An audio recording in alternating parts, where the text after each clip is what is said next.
नमस्कार. माझ्याकडे एक गृहस्थ आले आणि त्यांनी सांगितलं, की आमच्या घरात नेहमी कटकटी असतात, घर शांत नाही. घरात मी, बायको, आई-वडील आणि आमची 2 मुलं अशी इतकी मंडळी आहोत आणि आमच्यात सतत कुरबुरी, भांडणं चालू असतात. तर अशा वेळी तर उत्तर ज्योतिषशास्त्राप्रमाणे शोधायचं म्हटलं, तर या सगळ्यांच्या कुंडल्या मागवून, प्रत्येकाची कुंडली बघून त्यात अशांतीचं कारण कोणामध्ये जास्त आहे, हे बघता येतं.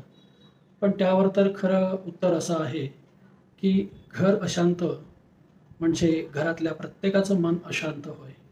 तर मनातली ही अशांतता, गडबड, चिड कमी करण्यासाठी मी त्यांना उपाय सुचवला, की तुमच्या घरात उपासना चालते का? उपासना म्हणजे मनाची साधना, मनाचा व्यायाम आणि तो म्हणजे प्रार्थना, जप, एखाद्या इष्टदेवतेचा जप, सद्ग्रंथ वाचन, ध्यानधारणा, पूजा-अर्चा. जर हे तुम्ही किंवा तुमच्या घरातले कोणीही करत नसतील, तर हे घर तुमचं अशांतच राहणार.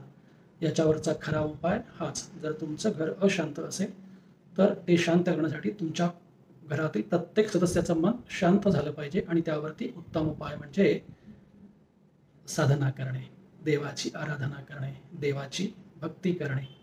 हरिओम.